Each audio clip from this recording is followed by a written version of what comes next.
In a fantastical realm where childhood innocence hides behind the shadows of societal pressures, Liir's life takes a dramatic turn when a playful dare leads him to the depths of a mysterious fishwell.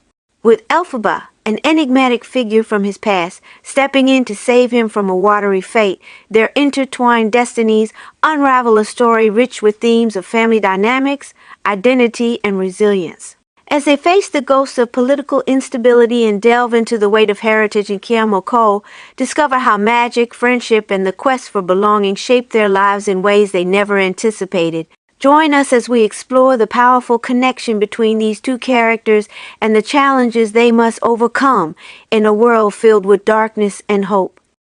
"I can't hide in the well," Liir said, misunderstanding.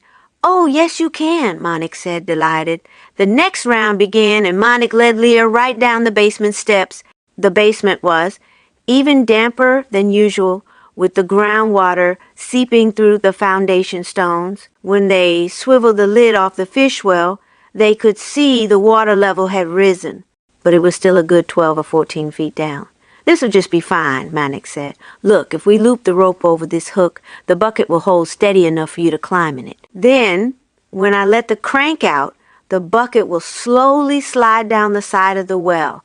I'll stop it before it gets to the water, don't worry. Then I'll put the lid on and Nor will look and look. She'll never find you." Liir peered into the clammy shaft. "What if there are spiders?" "Spiders hate water," said Monik authoritatively. "Don't worry about spiders." "Why don't you do it?" said Liir. "You're not strong enough to lower me, that's why," said Monik patiently. "Don't hide far away," said Liir. "Don't let me down too far. Don't push the cover on all the way. I don't like the dark." "You're always complaining," Monik said, giving him a hand. That's why we don't like you, you know." "Well, everybody's mean to me," Liir said. "Crouch down now. Hold on to the ropes with both hands. If the bucket scrapes against the wall a little bit, just push yourself away. I'll let it down slowly." "Where are you going to hide?" Liir said. "There isn't any place else in this room. I'll hide under the stairs. She'll never find me in the shadows. She hates spiders." "I thought you said there weren't any spiders." "She thinks there are," Monik said. 1, 2, 3. "This is really a good idea, Liir. You're so brave." He grunted with the effort. Liir was heavier in the bucket than he had figured, and the rope spooled too quickly. It jammed in the joint between the windlass and the struts, and the bucket stopped and smashed against the wall with an echoing thud. "That was too fast," came Liir's voice, ghostly in the gloom. "Oh, don't be a sissy," Monik said. "Now, shh, I'm going to pivot the cover back on partway so she won't guess. Don't make any noise. I think there's fish down here." "Of course there are. It's a fish well." "Well, I'm awfully near the water." "Do they jump?" "Yes, they jump. And they have sharp teeth, you ninny, and they like." "Fat little boys," said Monik. "Of course they don't jump. Would I put you in danger like that if they did? Honestly, you don't trust me at all, do you?" He sighed, as if disappointed beyond words, and when the cover slid all the way on instead of part way, he noted without surprise that Liir was too hurt to complain. Monik hid under the stairs for a little while. When Nor didn't come down, he decided that behind the altar skirts of the old musty chapel would be an even better hiding place. "Be right back, Liir," he hissed. But since Liir didn't answer, Monik guessed he was still nursing his grievances. Sarima was taking a rare turn in the kitchen, concocting a stew out of limp vegetables from the keeping room. The sisters were having a dance recital amongst themselves in the music room overhead. "Sounds like a herd of elephants," Sarima said, when Auntie Guest came wandering through, looking for something to snack on. "I didn't expect to see you here," said Elphaba. "You know, I have a complaint to lodge against your children. The sweet little vandals." "What now?" Sarima said, stirring. "Have they been putting spiders in your bed sheets again?" "I wouldn't mind spiders. At least the crows could eat them." "No, Sarima. The children rifle through my belongings. They tease Chistery unmercifully, and they will not listen when I talk to them." "Can't you do anything with them?" "What's to be done?" said Sarima. "Here, taste this rutabaga. Is it gone to the dogs?" "Even Killyjoy wouldn't touch this," decided Elfie. "You better stick with the carrots." "I think those children are ungovernable, Sarima. Oughtn't they be off to school?" Oh, yes, in a better life they would be. But how can they? Said their mother placidly. I've already told you that they're sitting targets for ambitious Ijiki tribesmen. It's bad enough even to let them run around on the slopes near Kiamo Ko in the summer. I never know when they're going to be found, trussed and bled like a pig, and brought home for burying. It's the cost of widowhood, Auntie. We must do the best we can. I was a good child, Elphie said stoutly. I took care of my little sister, who was horribly disfigured from birth. I obeyed my father and my mother until she died.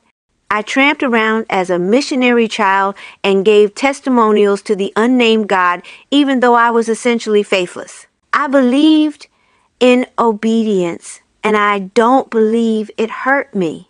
Then what did hurt you? Asked Sarima wittily. You won't listen, said Elphie, so I won't even say, but for whatever reasons, your children are ungovernable. I disapprove of your lax ways. Oh, children are good at heart, Sarima said, intent on scraping carrots. They are so innocent and gay. It cheers me up to see them dashing about the house in this game or that. All too soon these precious days will be past, dear Auntie, and then we will look back on when this house was filled with peals of childish laughter, fiendish laughter. There is something inherently good about children, said Sarima decidedly, warming to the subject. You know that little Ozma, who all those years ago was deposed by the wizard. They say that she is off someplace, frozen in a cave, perhaps even in the Kells, for all I know. She's preserved in her childhood innocence because the wizard hasn't the courage to kill her. One day she'll come back to rule Oz, and she'll be the best and wisest sovereign we ever had because of the wisdom of youth. I've never believed in child saviors, Elphaba said. As far as I'm concerned, children are the ones who need saving. You're just cross because the children have such high spirits. Your children are evil sprites, Elphie said in a snit. My children aren't evil, nor were my sisters and I evil children. Your children aren't good, said Elphie. Well, how do you judge Liir in this regard, then? Oh, Liir, Elphie said, and made an expression and said far with her tongue and hands. Sarima was about to pursue this, a matter she had long been curious about, when 3 came rushing into the kitchen. The passes below us must have melted sooner than usual, she said, for we have sighted a caravan struggling its way over the Lachlan Trail coming from the north. It'll be here by tomorrow. It was lunchtime when the Skarks and the wagon began the final, difficult ascent up the slope to the castle portcullis and the gates of jasper and oak. The townspeople came out from their hovels and leaned their weight against the carriage, helping it through the ruts of mud and ice, until at last it turned in and crossed the open drawbridge. Elphaba, her curiosity as piqued as anyone else's, stood with the dowager princess of the Ijikis and her sisters on a parapet above the crudely carved front doorway. The children waited in the cobblestone yard below, all but Liir. The leader, a grizzled young man, made the faintest mountain obeisance to Sarima. The Skarks defecated sloppily on the cobbles, to the delight of the children, who had never seen Skark fumets before. Then, oh, rapture, Sarima said, and the castle such a mess. This always happens. Why don't we learn? Quick, call the children, and we'll have to organize a scrub and polish. You never know, Auntie, it could be an honored guest. You have to be prepared. Manik and Nora and Liir came running from their game. 3 told them the news, and they immediately had to dash up the highest tower to see what they could see through the slackening rain, and to wave aprons and handkerchiefs. Yes, there was a caravan, 5 or 6 Skarks in a small wagon, pulling through the snow and the mud, having trouble fording this stream, stopping to mend a split wheel, stopping to feed the Skarks. It was a wonderful treat, and all through the dinner meal of vegetable soup, the children chattered away at the surprises they might find among the passengers in the caravan. They've never stopped thinking their father is going to come back, said Sarima under her breath to Elphaba. This excitement is a hope for him, though they don't remember it. Where is Liir? Asked for. It's a perfect waste of good soup when he doesn't show up on time. He shan't get any if he comes whining to me afterward. Children, where is Liir? He was playing with us earlier. Maybe he fell asleep, said Irji. Let's go set a bonfire and smoke the travelers a hello. said Manik, leaping from the table. The leader went to the cabin and opened the door and climbed inside. They could hear his voice, raised loudly as if talking to someone hard of hearing. They waited.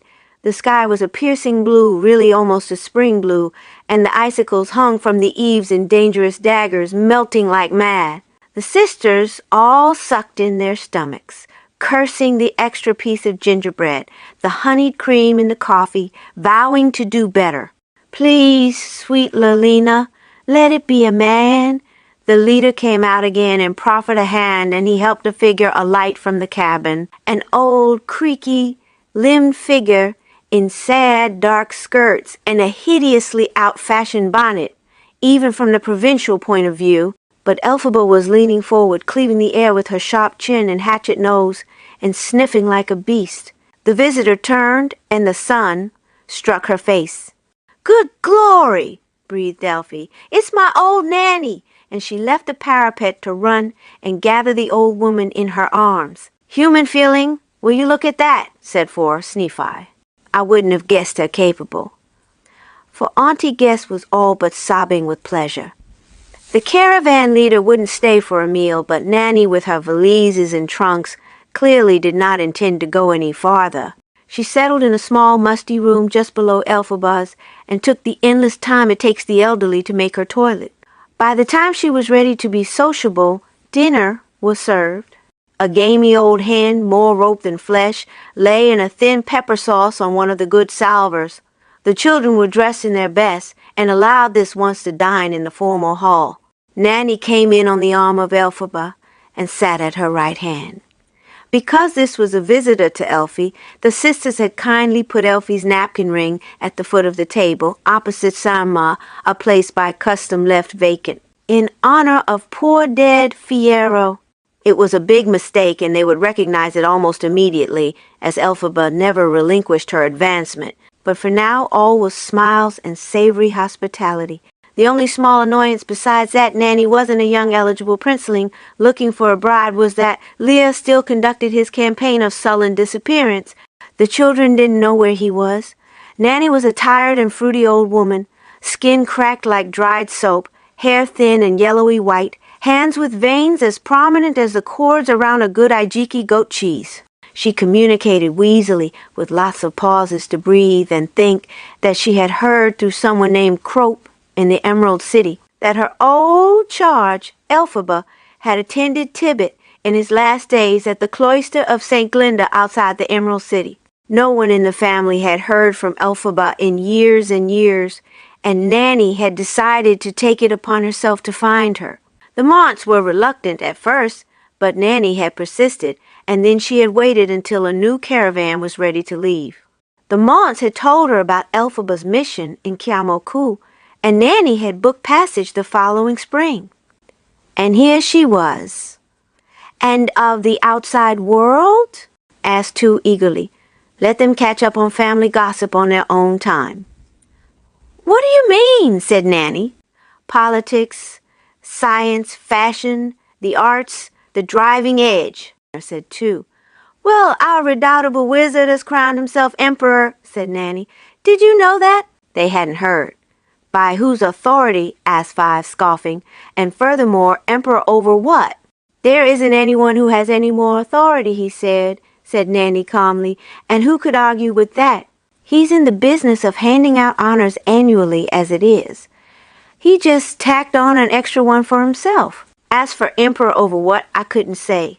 Some people whisper that this implies expansionist aims, but where he could expand to, I couldn't say. I just couldn't. Into the desert? Beyond? To Quox or Ix or Fleon? Or does he mean to have a more tight-fisted hold on terrain he's only loosely governed?" asked Elphaba. Like the Vinkus, she felt a chill, like an old wound deep beneath her breastbone. "No one is particularly happy," said Nanny. "There is an enforced conscription now, and the Gale Force threatens to outnumber the Royal Army. One doesn't know if there could be an internal struggle for power, and the wizard is preparing against an eventual takeover attempt. How can one have an opinion about such things? Old and female as we are?" She smiled to include them all. The sisters and Sarima glared as youthfully as they could back at her. The next day hardly dawned at all, so gloomy with rain, so glowery with featureless clouds. In the parlor, waiting for Nanny to emerge and continue her obligation of entertaining them, the sisters and Sarima discussed what new facts they had learned about their auntie guest. Elphaba, mused two. It's a pretty enough name. Where does it come from? I remember, said Five, who had once gone through a faintly religious phase when she realized marriage possibilities were growing dim. I had a Lives of the Saints once. Saint Elphaba of the Waterfall, she was a Munchkinlander mystic 6 or 7 centuries ago. Oh, don't you remember? She wanted to pray, but she was of such beauty that the local men kept pestering her for attention. They all sighed in chorus. To preserve her sanctity, she went into the wilderness with her holy scriptures and a single bunch of grapes. Wild beasts threatened her, and wild men hunted after her, and she was sore distressed. Then she came upon a huge waterfall coursing off a cliff. She said, "This is my cave," and took off all her clothes, and she walked right through the screen of pounding water. Beyond was a cavern hollowed out by the splashing water. She sat down there, and in the light that came through the wall of water, she read her holy book and pondered on spiritual matters. She ate a grape every now and then. When at last she had finished her grape, she emerged from the cave. Hundreds of years had passed. There was a village built on the banks of the stream, and even a milldom nearby. The villagers shrank in horror, for as children they had all played in the cavern behind the waterfall. Lovers had trysted there, murders and foul deeds had taken place there. Treasure had been buried there, and never had anyone ever seen Saint Elphaba in her naked beauty. But all Saint Elphaba had to do was open her mouth and speak the old speech, and they all knew that it must be she, and they built a chapel in her honor. She blessed the children and the elderly, and heard the confessions of the middle-aged, and healed some sick and fed some hungry, that sort of stuff, and then disappeared behind the waterfall again with another bunch of grapes. I think a bigger bunch this time, and that's the last anyone has seen of her. So you can disappear and not be dead, said Sarima, looking out the window a little dreamily past the rain. If you're a saint, said Two pointedly.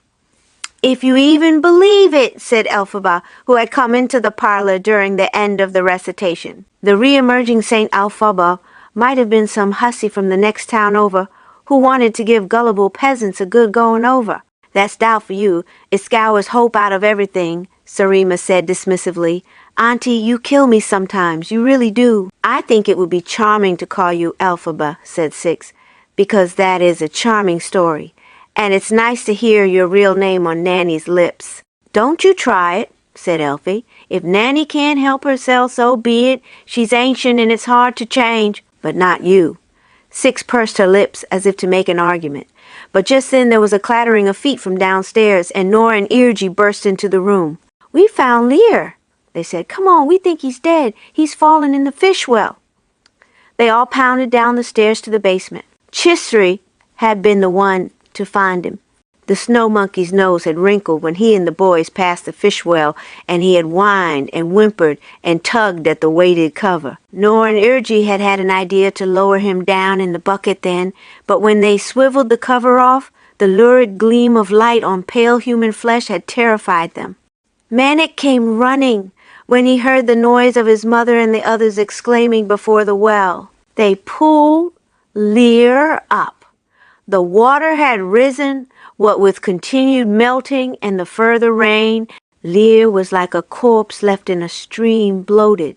Oh, is that where he was? Said Manik in a funny voice. You know, he said he wanted to go down in that fishwell once. Get away, children, you shouldn't see this. Go upstairs, Sarima said, scolding. Come on now, behave upstairs for you. They didn't know what they were looking at, and they were afraid to look too closely.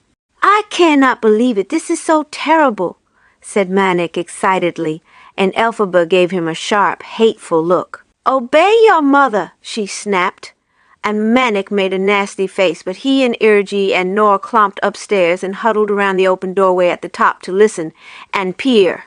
Oh, who has the art of medicine in their hands, have you, Auntie? Asked Sarima. Quick now, there may be time. You have the arts, don't you? You studied the life sciences. What can you do? Go get Nanny. Tell her it's an emergency, shouted Elphie.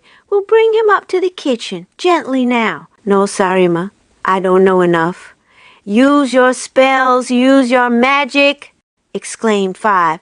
Bring him back, urged 6, and 3 added, You can do it, don't be hidden and shy about it now. I can't bring him back, said Elphaba. I can't. I have no aptitude for sorcery. I never did. That was all a foolish campaign of Madame Morble's which I rejected. The 6 sisters looked at her askance. Irji escorted Nanny to the kitchen.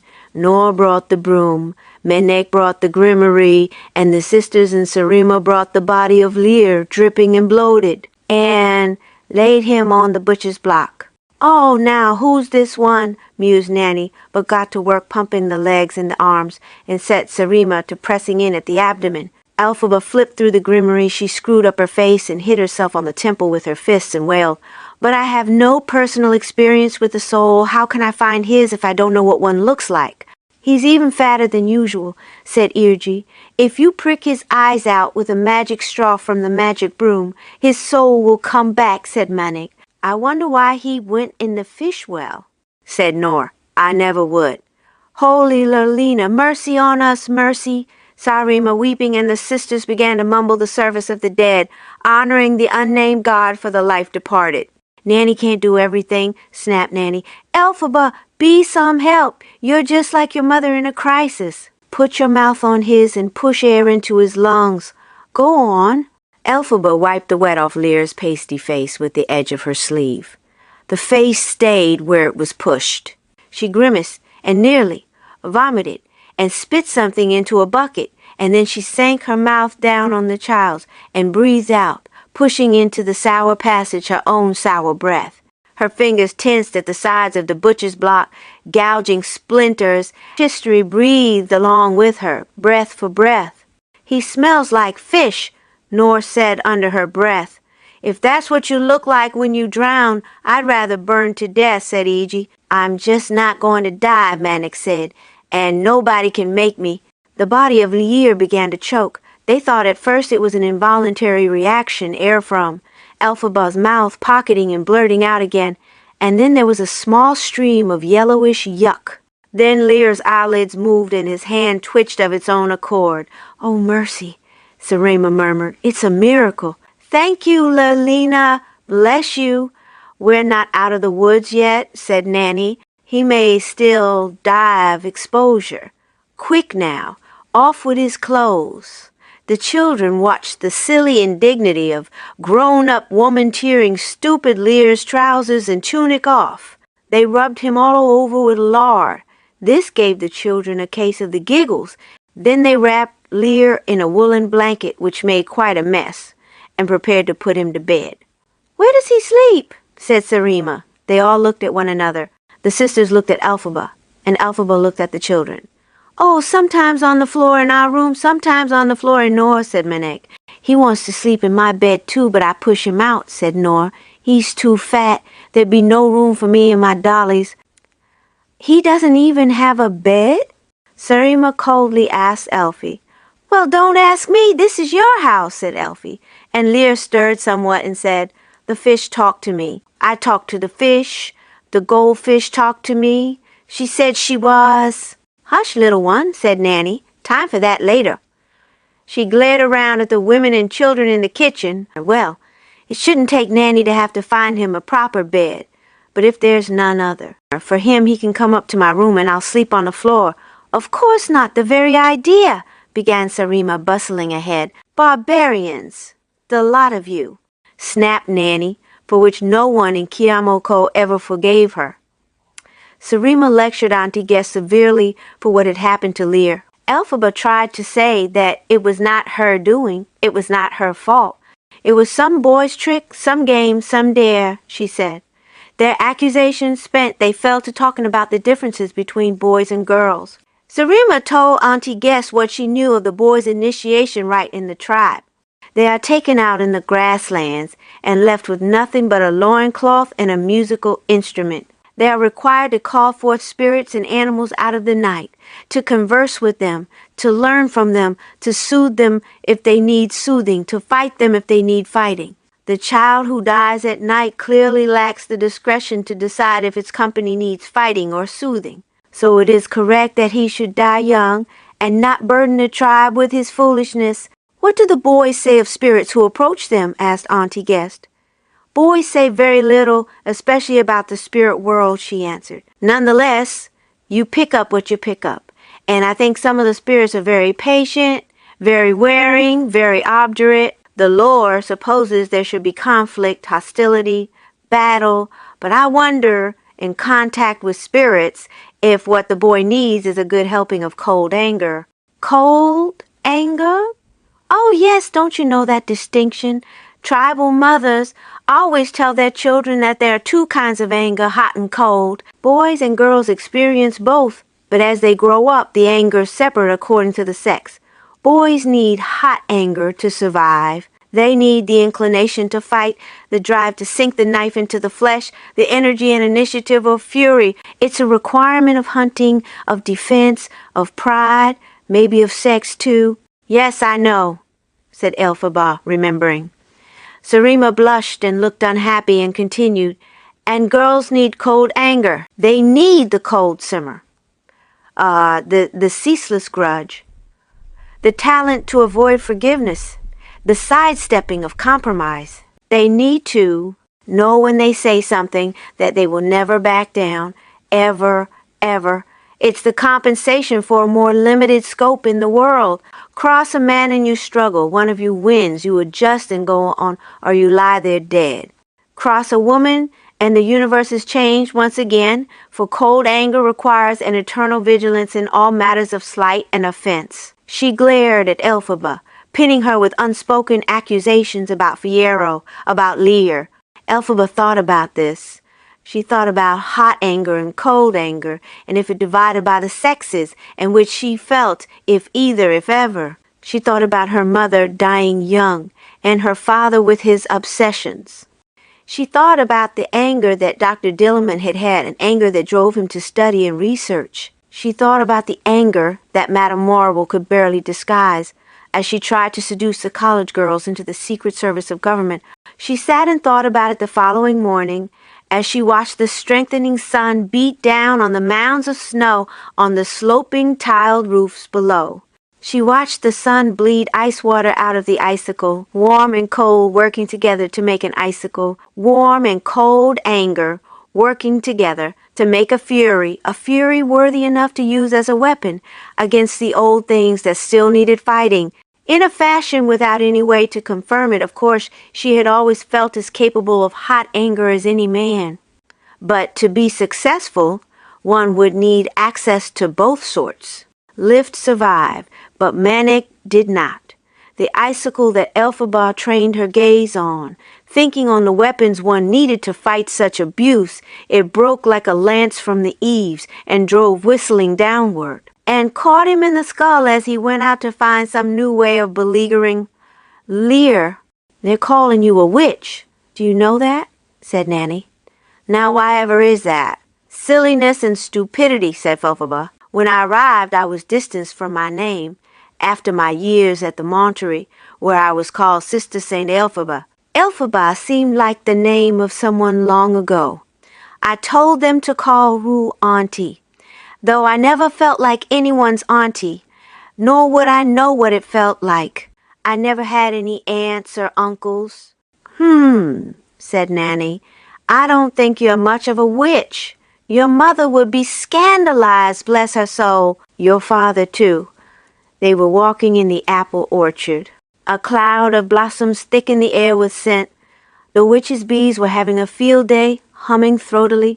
Killjoy sat wagging his tail in the shadow of Manek's tombstone, placed near the wall. The crows had relay races overhead, scaring away all other birds except the eagles. Irji and Nor and Liir, at Nanny's insistence, had been taken into the schoolroom of the village. Kiamo Ko was blissfully quiet until midday. Nanny was 78. She walked with a cane. She hadn't given up on her little efforts toward beauty, though now they seemed to coarsen rather than dignify her. Her powder was on too thick, her lip rouge smeared and off-center, and the flimsy lace shawl was useless in the updraft from the valley. For her part, Nanny thought that Elphaba was looking poorly, as if she were going moldy from the inside out. Pale, a disintegration of sorts. Elphaba didn't seem to care for her beautiful hair at all, keeping it knotted up out of sight underneath that ridiculous hat, and the black gown needed a good washing and airing. They stopped at a lopsided wall and leaned against it. The sisters were gathering flowers a few fields away, and Sarima ballooned along. In her dark morning gown, she resembled a huge, dangerous cocoon broken loose from its mooring. It was good to hear her laugh again. Even if falsely, light had that strange ameliorative effect on everybody, even Elphaba. Nanny had told Elphie about her family. The eminent Throp had died at last.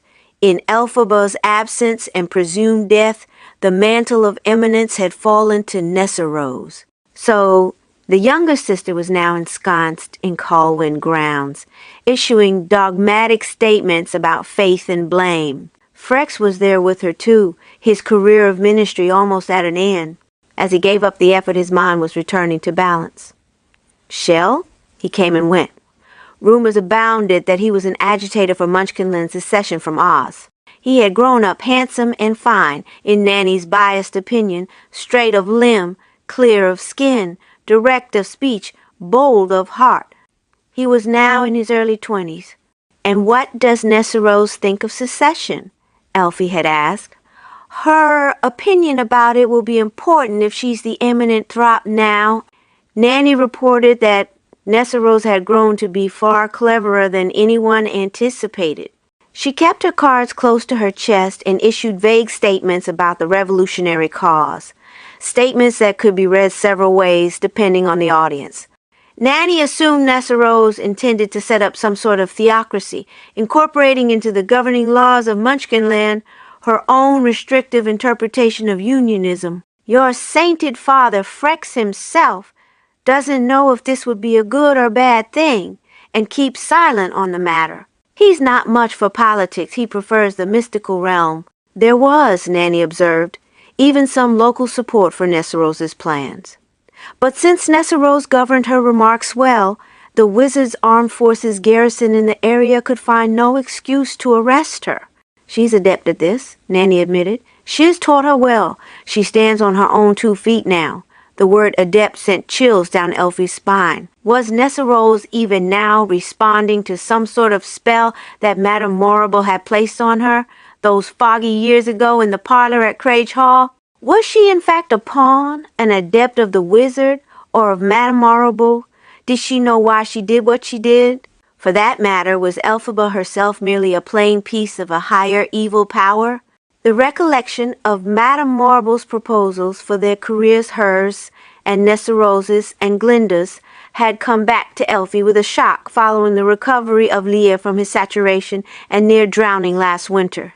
When he finally came around enough to answer questions about how he had come to be in the fishwell, he could only say, "The fish talked to me, she told me to come down." Elphie knew in her heart that it was Manek, horrible, evil Manek, who had tortured the boy unmercifully and openly all winter. She didn't care that Manek died, even if Manek was the precious son of Fiyero. Any torturer was fair game for javelin icicles, but she had to pause, gulping at what Liir had said next. He said, "The fish told me she was magic. She said that Fiyero was my father, and that E.G. and Manek and Nor are my brothers and my sister." "Goldfish don't talk, sweetheart," Sarma said. "You're imagining things. You were down there too long and your brain got waterlogged." Elphaba had yearned toward Liir, a strange, unhappy compulsion. Who was this boy who lived in her life? Oh, she knew more or less where he came from, but who he was, it seemed to make a difference for the first time in her life. She had reached out and put her hand on his shoulder. He had twitched it off. He was not used to such a gesture, and she had felt rebuffed. "Want to see my pet mouse? Lift," said Nor, who had been warm to the boy during his convalescence. Lift always chose the company of his peers over questioning by the grown-ups, and it was impossible to pry further information out of him about his ordeal. He didn't seem much changed, except that with manic dead, Liir charged around Kiamo Ko with greater zest and liberty, and Sarima had looked at Elphaba, and Elphaba thought the hour of her liberation was at hand at last. "How silly of the boy, he's delusional," Sarima had said at last. "The idea of Fiyero being his father. Fiyero didn't have an ounce of fat on his body, and look at the boy." Under the terms of her welcome, Elphaba could not prod Sarima to change her mind, but she stared at her hostess, willing her to accept the facts. But she wouldn't. "And whoever might the mother be," said Sarima blandly, touching the hem of her skirt softly, "it's preposterous beyond words." For the first time, Elphie wished that Liir had at least an undertone of green in his skin. Sarima had swept away to weep in her chapel for her husband, for her second son, and the terms of Elphie's imprisonment as an unwilling traitor, as an exiled mont, as a hapless mother, as a failed insurrectionist, as a witch in disguise remained unchanged. Though the idea of a goldfish or a carp in the fishwell telling such things to Liir, was there any possibility in that? Or had Madame Morrible the ability to change her shape, to live in cold darkness, to slip in and observe what Elphie was up to? Liir had no imagination to speak of. He couldn't have come up with that by himself, could he? When she went to look in the fishwell many times at all hours of the day or night, the old carp stayed out of sight. "I'm glad to hear Nessarose is on her 2 feet," said Elphaba at last, coming back to the orchard from her musings. Nanny was gnawing at a piece of sugar candy. "I mean that literally, you know," said Nanny through her spittle. "She doesn't need to be propped up anymore. Not figuratively or literally. She can stand on her own, stand and sit. Without benefit of arms?" "I don't believe it," said the witch. "You'll have to. Do you remember that pair of shoes that Frex had decorated for her?" Of course, Elphaba remembered. The beautiful shoes. Her father's sign of devotion to his second daughter, his desire to accentuate her beauty and draw attention away from her deformity. Well, old Glinda of the Arduenas, remember her? Married to Sachufri and gone a bit too seed, in my humble opinion. She came to Coal and Grounds a couple of years ago. She and Nessarose had a wild old time, remembering college days, and she put those very same shoes through something of an enchantment. Don't ask me. Magic was never my cup of tea. The shoes allowed Nessarose to sit and stand and walk without support. She is never without them.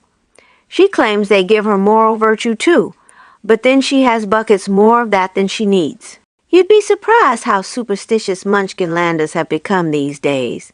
Nanny sighed. That's why I was free to look you up, Dean.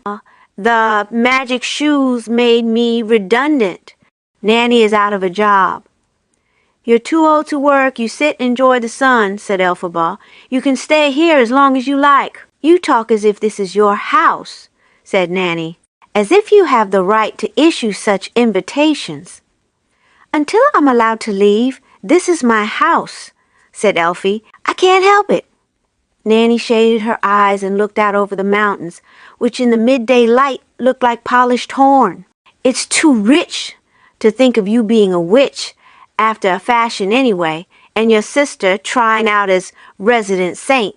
Who would have thought, back in those muddy years in the Quadling Badlands? I don't think you're a witch, whatever you say. But one thing I do want to know. Is Liir your son? Elphaba shivered, though her heart, deep inside its pocket of coal, roiled in hot energy. It is not a question I can answer, she said sadly. You needn't keep anything from me, Dean. Remember, Nanny was nursemaid to your mother too, and a more outgoing, sensual woman I have yet to meet. Convention didn't bind her, not in youth, nor in married life. I don't think I want to hear about this, said Elphie. Then let's talk about Liir. What in blazes can you mean you can't answer a simple question like that? Either you conceived him and bore him, or you didn't.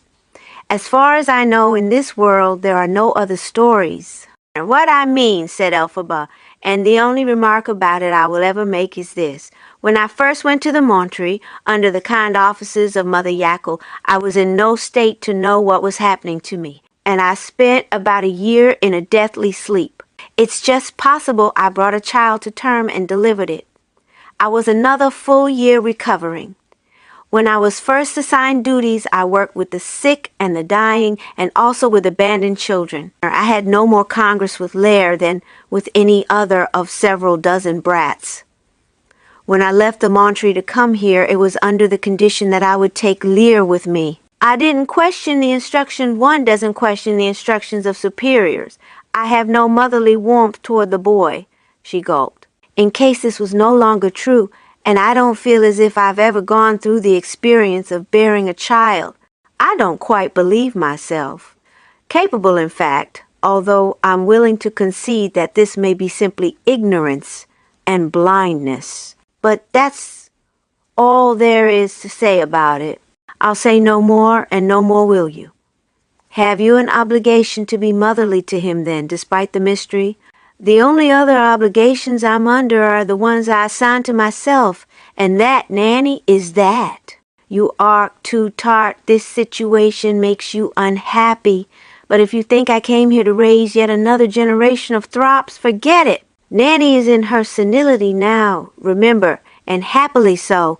But Elphaba couldn't help noting that in the weeks that followed, Nanny began to attend to Liir's needs more lovingly than she did the needs of Nor and Irji. Elphaba registered it with shame, for she also saw how willingly Lift responded to Nanny's attention. In telling tales of Shell's daring do her racy old heart pitter-pattering, almost visibly beneath her breastbone, Nanny revealed details of the wizard's campaigns. It made Elphaba furious, for she had kept hoping to lose interest in the ways of evil men. Nanny buzzed on about the wizards having mounted a new kind of youth camp, the Emperor's Garden, a pretty euphemistic name. All Munchkinlander children from 4 to 10 were required to attend in month-long summer residencies. The children were sworn to secrecy, a great game for them, no doubt.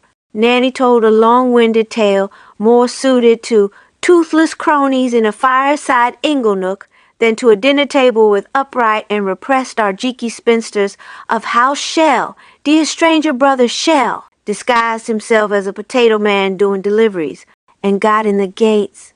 Oh, lay the many amusing adventures of a rake. The camp general's nubile daughter in Deshabille, Shell's inventive alibis, his dalliances, his narrow escapes, almost being discovered at his liaisons by children. What a lark! Nanny remained a mouthy old peasant at heart, despite her airs. Elphaba thought, she hardly comprehends she is talking about indoctrination, betrayal, forced conscription of children into low-level warfare. With Elfie's newfound awareness of Liir hovering at the edges of her life, bumbling gently through her days, she found these tales of indoctrinated children horrifying and repugnant. She went to the grimory and hauled open its massive cover leather ornamented with golden hasps and pins, and tooled with silver leaf and pored through the tome to find what makes people thirst for such authority and muscle. Is it the sheer nature of the beast within, the human animal inside the human being? She looked for a recipe for the overthrow of a regime. She found much on power and damage, but little on strategy. The grimory described poisoning the lips of goblets, charming the steps of a staircase to buckle, agitating a monarch's favorite lapdog to make a fatal bite in an unwelcome direction. It suggested the nocturnal insertion, through any convenient orifice, of a fiendish invention, a thread like a piano wire, part tapeworm and part burning fuse, for a particularly painful demise. All of this seemed carnival sleight of hand to Elphaba. What was more interesting in her reading was a small drawing she saw next to a section marked Evil Particulars. The drawing done, if you would believe gullible Sarima, in some world other than theirs, was a clever sketch of a broad-faced woman fiend. Written in an angular bronchiating script with elegant tapering serfs, all around the illustration were the words Yakal, snarling. Elphaba looked again.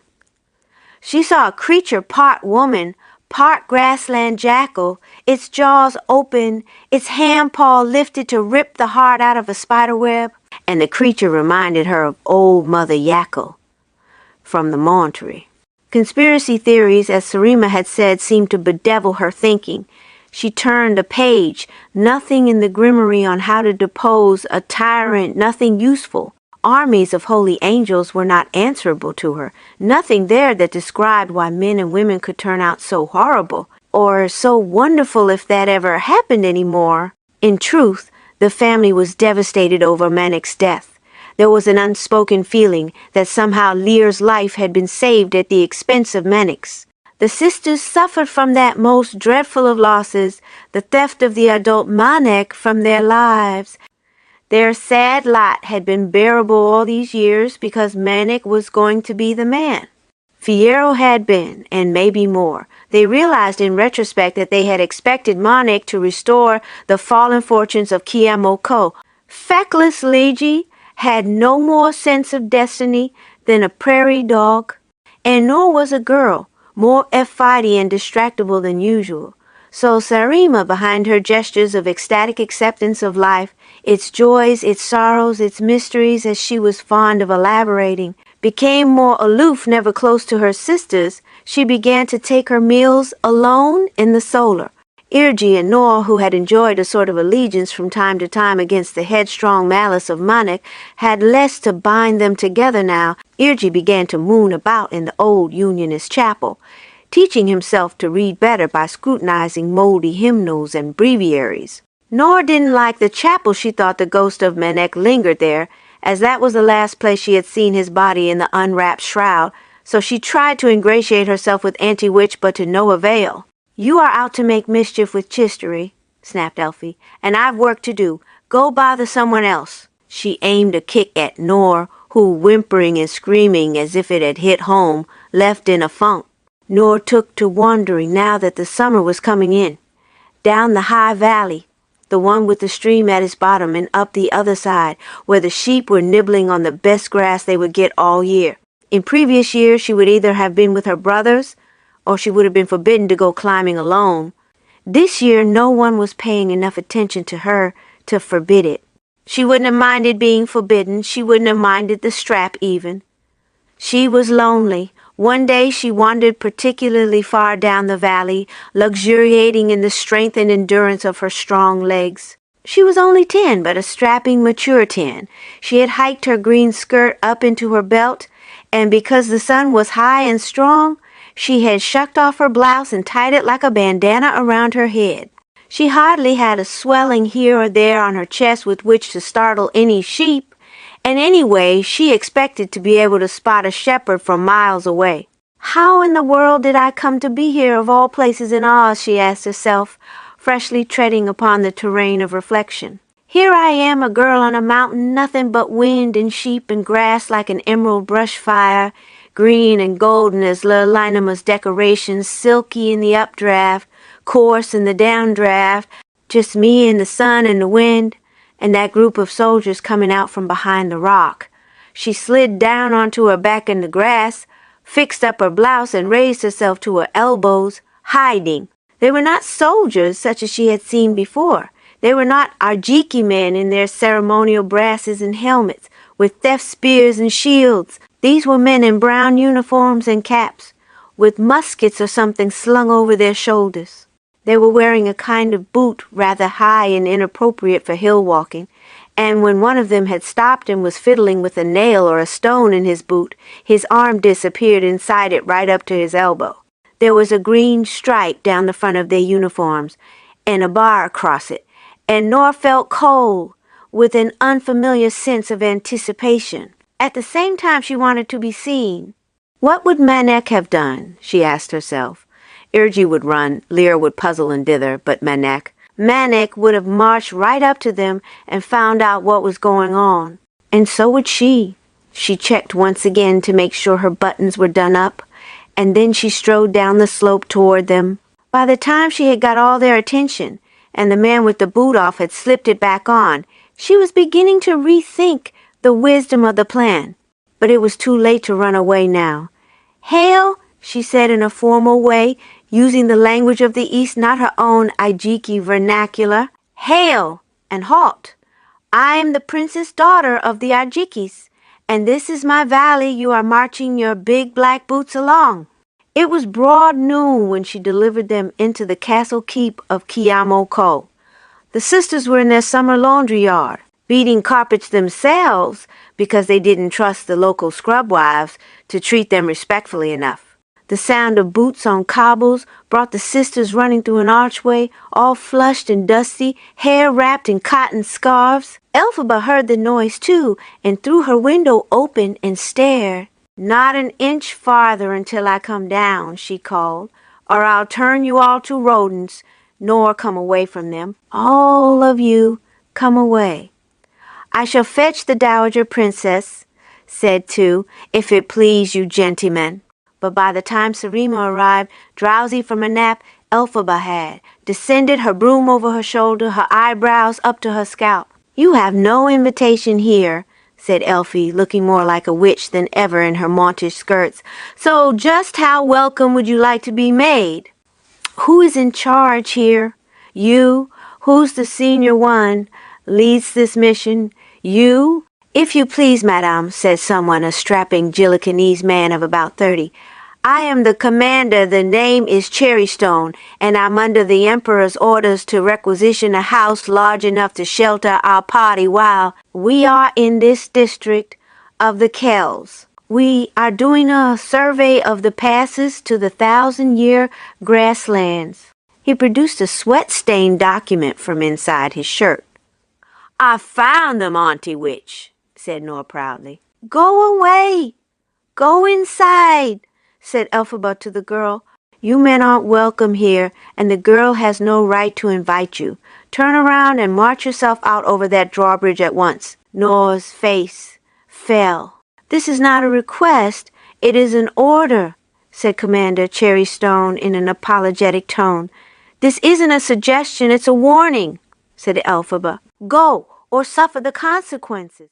Sarima by now had taken in enough to step forward, her sisters buzzing in a thrill around her. "Auntie Guest," she said, "you forget the code of the mountains, the same code by which you came to lodge here. And your old nanny after you."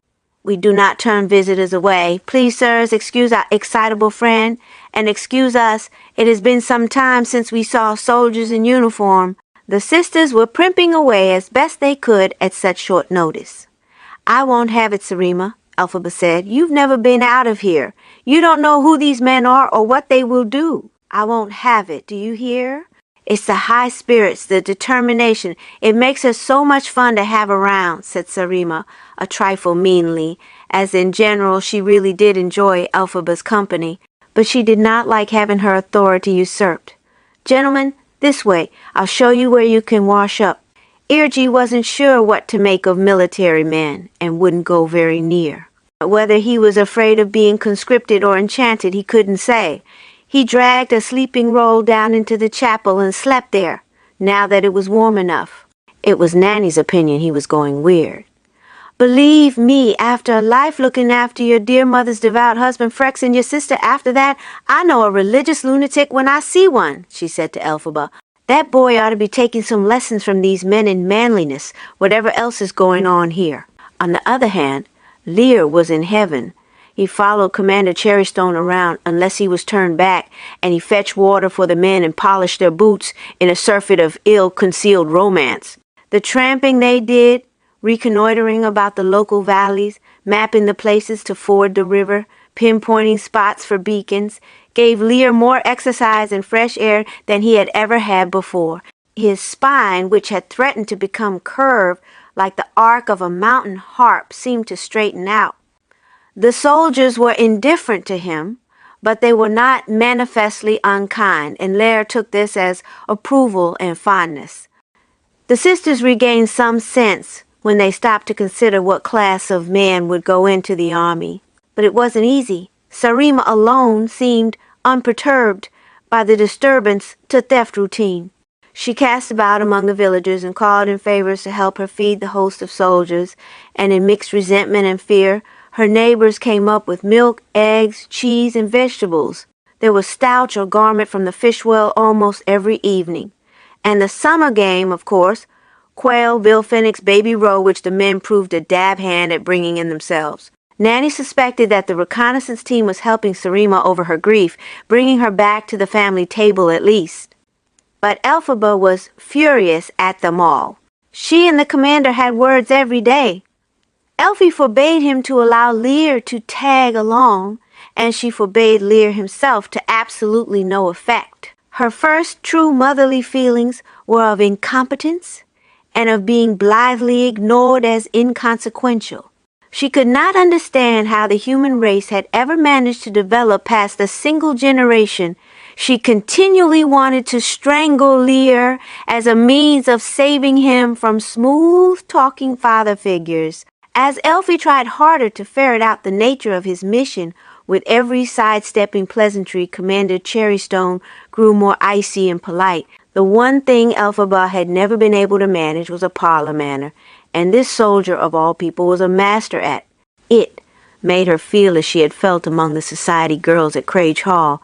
"Pay those soldiers no mind, they'll go away eventually," said Nanny, who was at the time of her life when everything was either the final fatal crisis or a dismissible matter indeed. Sarima says that she has rarely seen any of the wizard's forces in the Venkus. This was always arid, lifeless, of little interest to the farmers and merchants of northern and eastern Oz. The tribes have lived here for decades, centuries, I suppose, with nothing but the occasional cartographer passing through and beating a quick retreat. Don't you think this suggests some sort of campaign in these parts? What else can it suggest? Look at how long it has taken these young men to recuperate from their overland trek, said Nanny. This is surely just a reconnaissance mission, as they say. They'll get their information and then leave. Besides, everyone is always telling me the whole damn place is swamped in snow or mud for 2/3 of the year. You're a worrier. You always were. The way you gripped the quadlings we used to proselytize, as if they were your own private dolls. How you went on when they were relocated or whatever. It used to trouble your mother no end, believe me. It's been well documented that the quadlings were being exterminated, and we were witnesses, said Elphaba strictly. You too, Nanny. I look after my young. I can't look after the world, said Nanny, quaffing a cup of tea and scratching Killjoy's nose. I look after Liir, which is more than you do. Elphaba didn't think it worth her while to lambaste the old biddy. She fipped through the dimmery again, trying to find some small spell of binding with which she could close the castle gates against the men. She wished she had at least sat in on Miss Grayling's class in magic at school. Of course your mother was worried about you. She always was, said Nanny. You were such an odd little thing, and the trials that poor woman had. You remind me of her now, only you're more rigid than she was. She could really let her hair down. Do you know, she was so upset with having you be a girl. She was so convinced you'd be a boy. She sent me to the Emerald City to find an elixir to ensure. But Nanny stopped, muddled. Or was that elixir to prevent her next child from being born green? Yes, that was it. Why did she want me to be a bee-boy? Said Elphaba. I would have obliged her if I'd had a say in the matter. Not to be simplistic, but it always made me feel horrible to know how I disappointed her so early on, not to mention the looks. Oh, don't credit her with nasty motives, said Nanny. She eased her shoes off and rubbed the backs of her feet with her cane.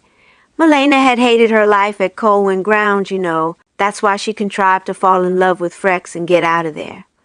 Her grandfather, the eminent Throp, had made it all too clear that she would inherit the title. The Munchkinlander title descends through the female line unless there are no daughters. The family seat and all its attendant responsibilities would go from him to Lady Partra to Malena, and then to the first daughter Malena had. She was hoping to have only sons, to keep them out of that place. She always talked about it so lovingly, said Elphaba, astounded. Oh, everything is gorgeous once it's gone. But for a young person trained up in all that wealth and responsibility, well, she hated it. She revolted by having sex early and often with anyone who would oblige, and she as good as ran off with Frex, who was the first suitor she had who loved her for herself and not her position and inheritance. She thought a daughter of hers would find it equally deadly, so she wanted sons. But that makes no sense. If she had sons and no daughters, then her oldest son would inherit. If I'd been a boy without sisters, I'd still have been stuck in the same mess. Not necessarily, said Nanny. Your mother had one older sister who was born with a permanent case of overwrought nerves, maybe also lacking in the brains department. She was housed off grounds, but she was old enough to breed and healthy enough, and was just as likely to bear a daughter. If she had borne a daughter first, her daughter would have inherited the title of eminence and the estate and fortunes with it. So I have a mad aunt, said the witch. Maybe madness runs in the family. Where is she now? Died of the flu when you were still a small child and left no issue. So Melena's hopes were dashed. But that was her thinking, back in those brash, brave days of youthful blunder. Elphaba had few memories of her mother, and they were warm, sometimes searing. But what's this about her taking medicine to prevent Nesseros from being born green? I got her some tablets in the Emerald City from some gypsy woman, said Nanny. I explained to the beastly creature what had happened. I mean that you'd been born an unfortunate color, and those teeth, thank Lirr in your second set, were more human. And the gypsy woman made some silly prophecy about two sisters being instrumental in the history of Oz. She gave me some powerful pills. I've always wondered if the pills were the cause of Nesseros's affliction. I wouldn't mess with gypsy potions anymore, believe me, not with what we know these days. She smiled, having long ago forgiven herself of any culpability in the whole affair. Nesseros's affliction, mused Elphaba. Our mother took some gypsy remedy and bore a second daughter without arms. It was either green or armless. Mama didn't have very good luck at girls, did she? Shell, however, is a sight for sore eyes, said Nanny Rosalie. Then, who is to say it was all your mother's fault? First there was the confusion about who was really Nesseros's father, and then the pills from that old Yeside person, and your father's moodiness. Yakko person? What do you mean? Asked Elphaba, starting. And who the hell was Nesseros's father if it wasn't Papa? Oh, laugh, said Nanny. Pour me another cup of tea and I'll tell you all. You're old enough now, and Melena's long dead. She meandered through a story about the quadling glassblower named Turtle Heart, and Melena's uncertainty whether Nesseros was his child or Frex's, and the visit to Yakko, about whom she could remember nothing else but the name, the pills, and the prophecy. Can't pull teeth from a hen, so stop trying. She didn't mention, and she never had, how depressed Melena became when Elphaba was born. There was no point. Elphie listened to all this, impatient and annoyed. On the one hand, she wanted to throw it out the window. The past was immaterial. On the other, things fell into a slightly different order now. And that Yakko, was the name just a coincidence? She was tempted to show Nanny the picture of Yakko snarling in the grimoire, but resisted. No sense alarming the old woman, or giving her the nighttime frights. So the two women poured each other tea and restrained themselves from painful observations about the past. But Elphaba began to fret about Nesseros. Perhaps Nessie didn't want the position of eminence and was just as incarcerated there as her older sister was here. Perhaps Elphaba owed her the chance of liberty. Yet how much really could you owe other people? Was it endless? Nor was beside herself. In a short time her whole life had changed so utterly. The world was more magic than ever, but it seemed lodged inside her now, not outside. Her body was waiting to flame, to blossom, and no one seemed to care or to notice. Liir had become a water boy for the expeditionary soldiers. Irgi spent his time composing long devotional libretti in honor of Lirlina. In a state of uncertainty over the men in residence, the sisters remained confined to theft chambers by their own inclination, yet quivering with readiness should things change. Nothing could change as convention dictated unless Sarima married again, and then they would be free to court. Their domestic campaigns to throw Commander Cherrystone and Sarima together, however, met with no success. They redoubled their efforts. 3 even approached Auntie Witch for a love potion from that magic encyclopedia. Ha, said Elphaba, that'll be the day, and that was that about that. Nor, bereft of companionship, took to hanging around the men's dormitory, trying to pitch in with chores that Liir wasn't asked to do that men didn't much care about. She hung out theft cloaks in the sun. She polished their buttons. She brought them flowers from the hills. She prepared a tray of summer fruits and cheeses that seemed to please them, especially when she served them herself. One young, dark, balding soldier with a captivating smile liked her to pop the orange segments right in his lips, and he sucked the juice from her fingers to the mingled enjoyment and envy of the others. "Sit on my lap," he said, "and let me feed you." He offered her a strawberry, but she wouldn't sit on his lap, and she loved refusing. One day she decided to treat them to a full-scale chamber cleaning. They were out doing an inventory of the vineyards on the lower slopes and would be gone all day. Nora arrayed herself with rags, yoked herself with buckets, and since Auntie Witch was deep in conversation with Nanny about, it seemed, Sarima, Nora swiped the witch's broom for its thicker brush and longer handle. She headed to the barracks. She couldn't read much, so she ignored the letters and maps that spilled from the leathern satchels left carelessly slung over the back of a chair. She tidied the trunks and swept, and in the effort raised a lot of dust and felt warm. She took off her blouse and slung one of the men's rough capes over her sun-browned shoulders. It gave off such a heady aroma of maleness, even after its airing, that she nearly swooned. She lay down on someone's pallet with the cape just slightly falling open, so that she could imagine falling asleep and having the men return and see the beautiful line of flat skin that ran between her fresh new breasts. She considered pretending to fall asleep, but she knew she wouldn't do this. She sat up, dissatisfied with the possibilities, and reached out to grab the nearest thing. It happened to be the broom, so she could whack something in frustration. The broom was out of reach, but it lunged a little toward her. It came across the floor of its own accord. She saw it. The broom was magic. She touched it, almost fearfully, as if she guessed it had intentions. It felt no different from an ordinary broom. It merely moved, as if guided by the hand of an invisible spirit. "What tree are you whittled from? What field are you mown from?" She asked it almost tenderly, but she expected no answer and she got none. The broom quivered and elevated itself a little off the floor as if waiting. The cape had a hood on it, and she drew this up over her face. Then she hiked her summer skirt to her knees and threw one leg over the broom to ride it as a child rides a hobby horse. The thing rose tentatively so she could keep her balance by trailing her toes on the floor, correcting. The center of gravity was high, and the span was so narrow. The top of the handle tilted farther up, and she slid down the shaft until she was caught against a brush top as if it were a saddle of sorts. She held on tightly. Her legs, especially in the upper thigh, felt as if they were swelling, the better to clinch the handle between them. The large window at the end of the room hung open for aft and light, and the broom moved a couple of feet across the floor until it had reached the sill. Then the broom rose a few feet and carried her out the window. Nora's stomach pitched, and her heels beat against the underside of the brush. Mercifully, she had emerged not in the castle courtyard where she would likely be seen, but on the other side where the land did not fall away quite so far and fast.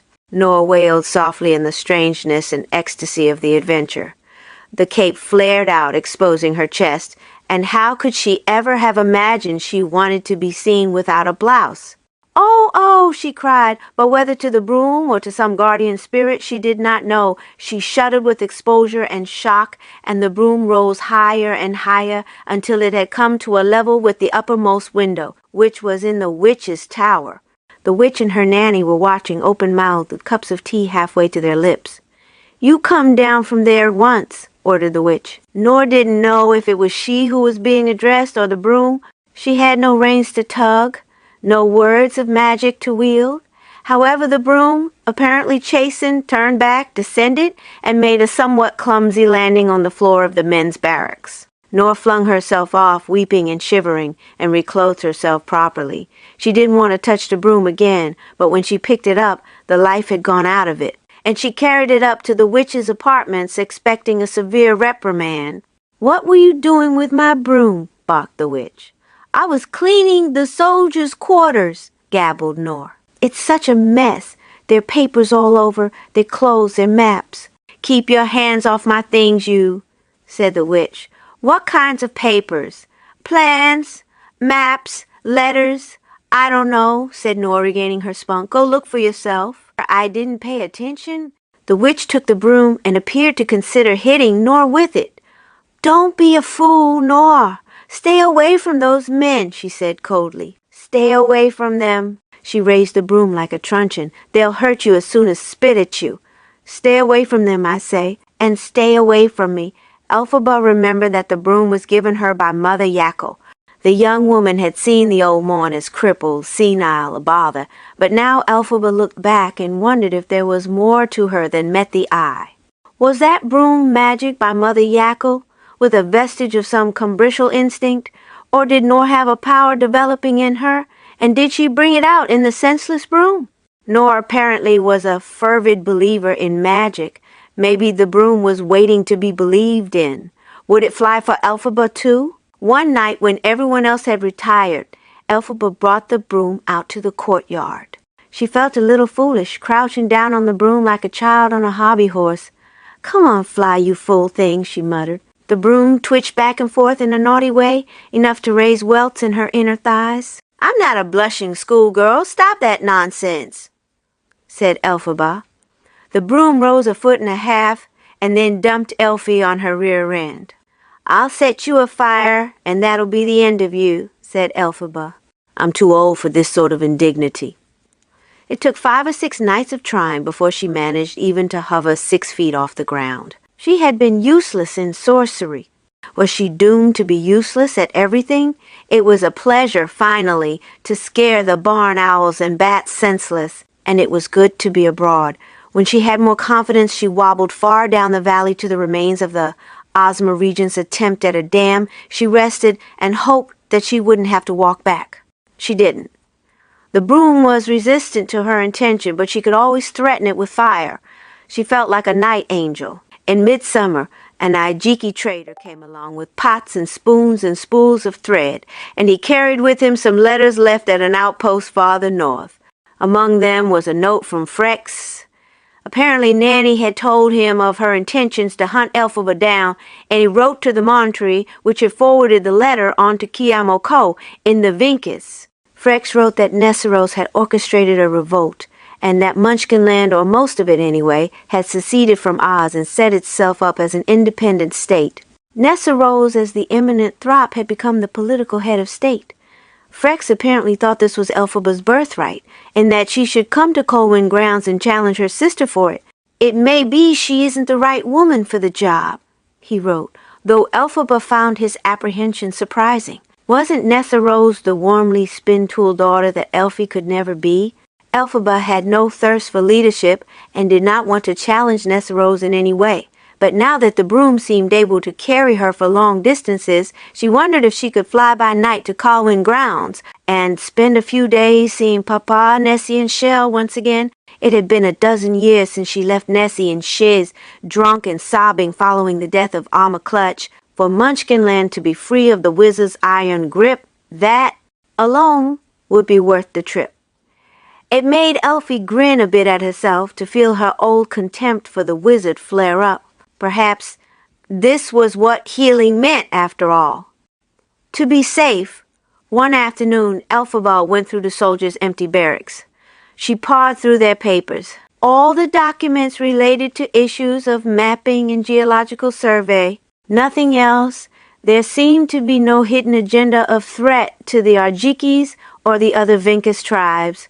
The earlier she went, the sooner she would return, and it would be better if no one knew.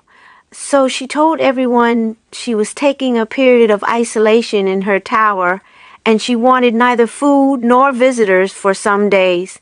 When midnight struck, she set out for Colwyn Grounds, now the home of her powerful sister. She slept by daylight in the shadows of barns, the overhang of eaves, the lee of chimneys. She traveled by night.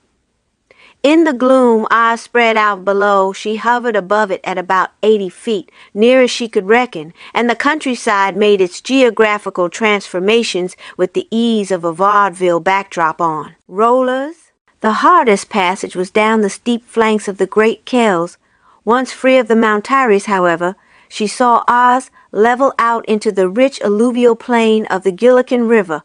She flew along the waterway above trading vessels and islands until it fed at last into Restwater, Oz's largest lake.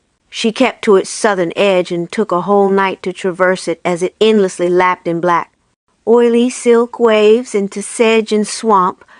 She had trouble finding the mouth of the Munchkin River, which drained into Restwater from the eastern direction.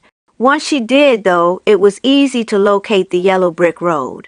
The farmland beyond grew even more lush. The effects of the drought, so drastic in her childhood, had been eradicated, and dairy farms and small villages seemed to prosper, happy as a child's toy town set, cunning and cozy in the wrinkled, nappy land of Arabic soil and accommodating climate. The farther east she went, however, the more torn up the highway became. Crowbars had pried out bricks, trees had been felled and brush walls erected. It looked as if a few of the smaller bridges had been dynamited, a safeguard against retaliation by the wizard's army. 7 days after leaving her chambers at Kiamo Ko, Elphaba flew into the hamlet of Colwyn Grounds and slept under a green bay tree. When she awoke, she asked a merchant for the great house, and he tremblingly pointed her the way, as if she were a demon. "So, a green skin still gives Munchkinlanders the creeps," she observed, and walked the last couple of miles, and arrived at the front gates of Colwyn Grounds a little after breakfast. She had heard her mother speak of Colwyn Grounds, wistfully and angrily, as they had slopped in waterproof boots through 6 inches of quaddling country water. Alfie's years in the smug antiquity of Shiz and the pomp of the Emerald City ought to have prepared her for an imposing mansion. But she was startled, even shocked, at the grandeur of Colwyn Grounds. The gate was gilded, the forecourt swept clean of every scrap of grass and dung, and a bank of topiary saints in terracotta pots lined the balcony above the massive front door. Dignitaries with ribbons denoting new rank and prestige in the free state of Munchkinland, she guessed, stood in small groups to one side. Coffee cups in hand, the officials had apparently just finished an early morning privy council meeting. Inside the gate, swordsmen stepped neatly up and barred her way. She began to protest, instantly branded a menace and a loon. She could see, and she was about to be ejected when a figure wandered into view from around the corner of a folly and called for them to stop. "Fabala," he said. "Yes, Papa, I'm here," she answered with a child's politeness. She turned. The dignitaries paused in their discussions and then resumed, as if realizing that overhearing this reunion would be the height of rudeness. The guards withdrew their barrier when Frex approached. His hair was thin and long and caught up by a rawhide implement, as it always had been. His beard was the color of cream and reached his waist when he took his hands away from it. "This is the sister of the Eminence of the East," said Frex, staring at Elphaba, "and my oldest daughter. Let her pass through, dear men, now and every time she approaches." He reached and caught her hand and turned his head as a bird might to see her through one capable eye. The other eye, she realized, was dead. "Come, we will greet each other in private, away from this attention," said Frex. "My word, Fabala, you have become your mother in these long years." He linked his arm into hers, and they went into the building through a side door and found a small salon done up in saffron silks and plum velvet cushions. The door closed behind them. Frex lowered himself cautiously to the sofa and patted the upholstery next to him. She sat down, weary, tired, astonished at the wealth of her own feeling for him. She was full of need, but she reminded herself, "You're a grown woman." "I knew you would come if I wrote," he said. "Fabala, I always knew that." He wrapped her in his arms stiffly. "I may cry for a minute." When he was through, he asked her where she had gone and what she had done and why she had never come back. "I was not sure there was a back to come to," she answered, realizing the truth of it as she spoke.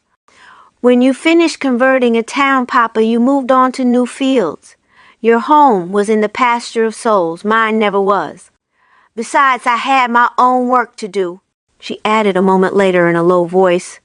Or I thought I did. She mentioned her years in the Emerald City but did not say why. And was Nanny right? Were you a maunt? I didn't raise you for such submission, he said. I'm surprised. Such conformity and obedience. I was no more a maunt than I ever was a unionist, she chided him gently, but I lived with the maunts. They did good work, whatever the error or inspiration of their beliefs. It was a time of recuperation from a difficult passage. And then, last year, I went to the Vincus, and I guess I've made my home there, although for how long I cannot say. And what you do, he said. Are you married? I'm a witch, she answered. He recoiled, peered through the working eye to see if she spoke in jest. Tell me about Nessie before I see her, and shall, she said. Your letter sounded as if you thought she needed help. I'll do what I can in the short while I can be here. He told her about her sister's rise to eminence, and the secession in the late spring. Yes, I know of it, but not why, she said, prodding.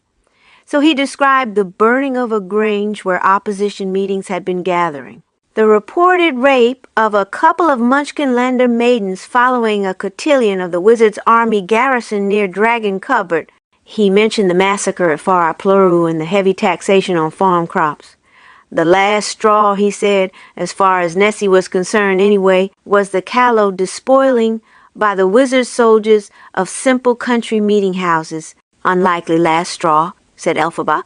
Isn't the back room of a colliery as holy a place to pray as a meeting house? I mean, according to teaching? Well, teaching, said Frex. He shrugged. Such distinctions were beyond him now. Nessie was incensed and communicated her outrage, and before she knew it, the spark had been thrown out and the tinder caught. Within a week of her firing off a furious letter to the Emperor Wizard himself, a dangerous and seditious act, the revolutionary fever had coalesced around her. It happened right here in the forecourt of Colwyn Grounds. It was magnificent, and you'd have guessed Nessie was groomed for treason. She addressed the senior men among the farming communities, both near and far, and kept her religious agenda in check sensibly, I think. So her appeal for their support was overwhelmingly answered. There was a unanimous approval for secession. Papa's gone pragmatic in his old age, Elphaba observed with some surprise. But how did you slip through the border patrols? He asked. Things being what they are, hotting up, as they say, I just flew right through, little black bird at night time, she answered, smiling at him and touching his hand. It was glazed and mottled pink, like a lake lobster on the boil. But what I don't know, Papa, is why you called me here. What do you expect me to do? I had thought you might join your sister in her seat of authority, he said, with the simple-minded hope of one whose family has been too long apart. I know who you are, Fabala. I doubt you have much changed over the years. I know your cunning and your conviction. I also know that Nessie is at the mercy of her religious voices, and she could slip and undo the terrible good she is helping to create right now by being a focal figure for resistance. If that happens, it will not go well for her. So I am to be a whipping girl, thought Elphaba. I am to be a first line of defense. Her pleasure evaporated, and it will not go well for them, the eager supporters, Frex said, waving a hand to indicate most of Munchkinland. His face sagged, his smile was an effort too, she thought coolly, and his shoulders fell. They have had more than a generation of gentle dictatorship from our glorious wizard scoundrel. Oh, even I forget. We're now in the free state of Munchkinland. These farmers surely underestimate the size of the eventual retaliation. In fact, Shell has found from reliable sources that the stockpiles of grain in the Emerald City are massive, and we can be left for some time without needing to be overrun. Short of routing some divisions of soldiers across the border and jailing some drunken hooligans, this has been a most genteel disengagement so far. We are deluded into believing we are safe. I mean, Nessie is deluded too, I think. You, I have always felt, had a clearer mind about you. You can help her prepare. You can provide the balance and the support. I always did that, Papa, she said, in childhood and at college. Now I am told she can stand up for herself. You've heard of my precious shoes, he said. I bought them from a decrepit crone, and then I retooled them for Nessa with my own hands, using skills in glass and metal that I had once learned from Turtle Heart. I made them to give her a sense of beauty, but I didn't expect them to be enchanted by someone else. I am not sorry they are, but Nessa now thinks she needs no one to help her stand or help her govern. She listens less than ever. In some ways, I think those shoes are dangerous. I wish you had made them for me, Papa, she said in a quiet voice. You didn't need them. You had your voice, your intensity, even your cruelty is your armor. My cruelty, she reared back. Oh, you were a fiendish little thing, said Frex. But so what? Children grow into and out of themselves. You were a terror when you first were around other children. You only calmed down when we began to travel and you got to hold the baby. It was Nessarose who tamed you, you know. You have her to thank. She was holy and blessed even from the day she was born. Even as an infant, she soothed your wildness with her obvious need. You don't remember that, I suppose. Elphie wasn't able to remember. She wasn't able to think about all that.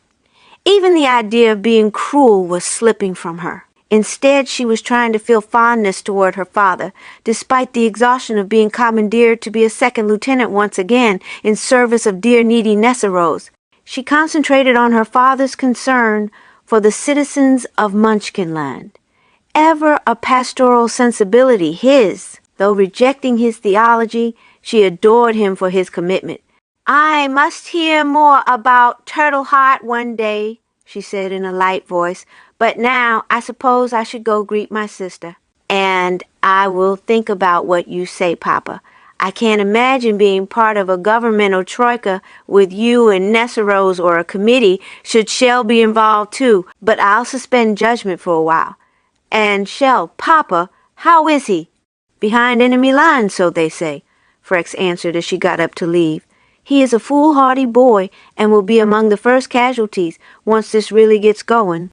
He resembles you in some ways. He's gone green? She asked, amused. He's stubborn as sin stains, he answered.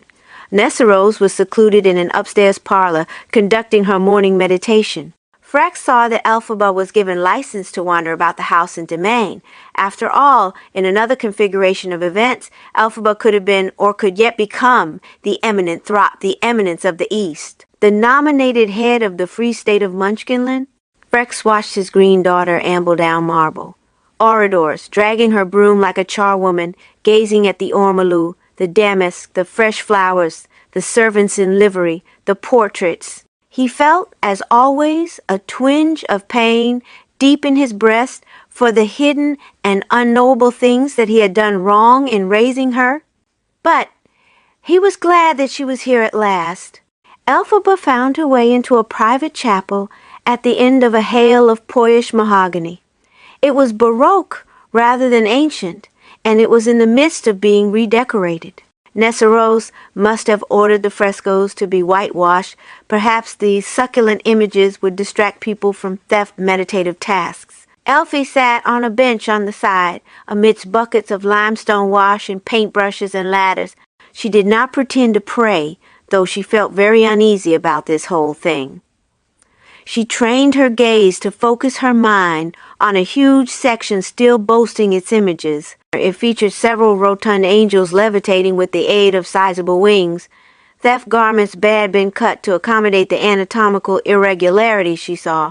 They were rather full-bodied dames, but the wings weren't bulging with straining arteries nor snapping at the tip. The artist had considered the optimal length and breadth of wing required to hoist ample ladies aloft. The formula looked to be about 3 times wing length to the length of arm, corrected perhaps to account for the portliness. If you could sweep your way to the other land on wings, what about on a broom? She wondered, and realized she must be very tired. Usually she cut off senseless speculation about unionist nonsense like an afterlife or beyond, another land. I should remember my lessons from that life sciences course, she thought. All the devastating borders of knowledge Dr. Dillerman was about to cross. I almost understood some of it. I could stitch wings onto Chistry. He could join me in flight. What a lark! She rose and went to find her sister. Nessarose was less surprised to see Elphaba than Elphie would have guessed. Perhaps, Elphie considered, it was because Nessa had become used to being the center of attention. Then again, she had always been the center of attention. "Darling Elphie," she said, looking up from a pair of identical books some attendant had laid out next to each other so she could read 4 pages without calling for someone to turn the page. "Give us a kiss." "Oh, there then," Elphie said, obliging. "How are you, Nessie? You look fine." Nessarose stood in her beautiful shoes and smiled brilliantly. "The grace of the unnamed God gives me strength, as ever," she said. "But Elphaba could not be annoyed. You have risen. And I don't just mean to your feet," she said. "History has chosen you for a role, and you've accepted it. I'm proud of you." "You needn't be proud," said Nessarose. "But thank you, dear. I thought you'd probably come." "Did Father drag you here to take care of me?" "No one dragged me here, but Papa did right. So all those years in solitude and political turmoil brings you out at last. Where were you?" "Here and there. You know we thought you died," said Nessarose.